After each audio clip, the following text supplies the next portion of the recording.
ചോദിക്കുന്ന ആൾക്കാർക്ക് പറയാം, കണ്ട ആൾക്കാർക്ക് പറയാം, എല്ലാവർക്കും അവിടെ ഏറ്റവും കൂടുതൽ പണിയെടുത്തത് ആ മനുഷ്യനല്ലേ. ഞാനും ഗബ്രിയും ഭയങ്കര എനിമീസ് ആണെന്നൊക്കെ. അല്ല, ഞാൻ മറ്റേ ലാസ്റ്റ് ദിവസം ഞാൻ ഇറങ്ങുന്ന സമയത്ത് ഞാൻ പറഞ്ഞ ഞാൻ ഞെട്ടി ഒന്നാമത് എന്റെ കിളി പോയി. ഞാൻ അവിടെ മറ്റേ വെച്ച് നിൽക്കുന്ന സമയത്ത് അൻസിബന്റെ അടുത്ത് വന്നിട്ട് നമ്മൾ അത്രയും നാൾ പാമ്പും കീരിയും പോലെയാണ് നിന്നെങ്കിലും ലാസ്റ്റ് എന്റെ വന്ന് കെട്ടിപ്പിടിച്ച സമയത്ത് എന്റെ അടുത്ത് ഐ ലവ് യു എന്ന് പറഞ്ഞു. പക്ഷെ അത് ആക്ച്വലി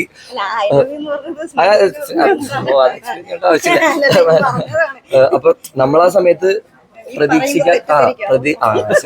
പ്രതീക്ഷിക്കാത്തൊരു ആളുടെ അടുത്ത് നമുക്ക് അങ്ങനെ ഒരു സ്നേഹം കിട്ടുന്ന സമയത്ത് ഞെട്ടിയായിരുന്നു. നല്ല ഗെയിമർ ആയിരുന്നു എന്ന് എനിക്കറിയാം. അതിനകത്തുനിന്ന് ഞങ്ങൾ തമ്മിൽ ഐഡിയോളജി ഭയങ്കര ഡിഫറൻസ് ആയിരുന്നു.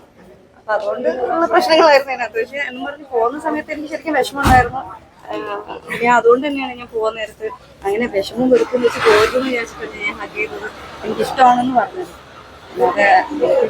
അത്രേ ഉള്ളൂ. അതായത് ഇതിന്റെ അകത്ത് എത്ര അടിയിട്ട് എന്റെ അനിയനായിട്ട് തന്നെ ഞാൻ കാണുന്നത്. ജിൻഡപ്പൻ എന്തായാലും കപ്പടിക്കുന്ന എല്ലാവർക്കും അറിയാവുന്ന കാര്യമല്ലേ. ചോദിക്കുന്ന ആൾക്കാർക്ക് അറിയാം, കണ്ട ആൾക്കാർക്ക് അറിയാം, എല്ലാവർക്കും ഇത്തവണത്തെ ഞാൻ ഈ ബിഗ് ബോസിനകത്താണ് ഫുള്ള്. ഞാൻ ബാക്കിയുള്ള ബിഗ് ബോസിന് അങ്ങനെ ക്ലിപ്സ് മാത്രമേ കണ്ടിട്ടുള്ളൂ. എനിക്കറിയില്ല.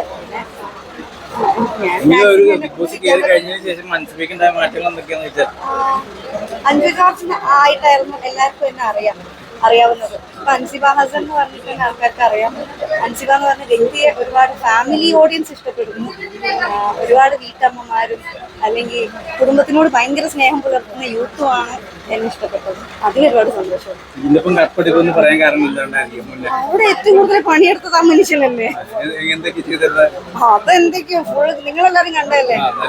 ഞാൻ എപ്പോഴും പറയാറുണ്ടല്ലേ, ഞാൻ അടി ഉണ്ടാക്കാറുണ്ട് ജിൻഡപ്പൻ്റെ അടുത്ത്. പക്ഷെ ഞാൻ എപ്പോഴും പോയി പെട്ടെന്ന് ഇണങ്ങുന്നത് ജിൻഡപ്പൻ്റെ അടുത്ത് തന്നെയാണ്. പക്ഷെ അത് ജിൻഡപ്പൻ തന്നെ പറയും, നീയല്ലേ എന്നോട് എപ്പോഴും പിണങ്ങാറില്ല, ഞാൻ പിണങ്ങാറില്ലല്ലോ. അത് ആ മനുഷ്യനൊരു ക്വാളിറ്റി ഉണ്ട്. ആ ക്വാളിറ്റി ഉള്ളതുകൊണ്ടാണല്ലോ നിങ്ങൾ എല്ലാവരും അദ്ദേഹത്തിന് വോട്ട് കൊടുത്തിട്ട് വിജയിപ്പിച്ചത്. മൂവി ഡയറക്ട് ചെയ്യാൻ പോവാണ്. ഇല്ലില്ല, ബിഗ് ബോസ് ഹൗസ് മിസ് ചെയ്യാനൊന്നും പോകുന്നില്ല. അതൊരു ഷോ ആയിട്ട് മാത്രമേ ഞാൻ കണ്ടിട്ടുള്ളൂ. അതിൽ പക്ഷെ നമ്മുടെ പേഴ്സണാലിറ്റി എന്താണെന്ന് നമ്മൾ കാണിക്കണം.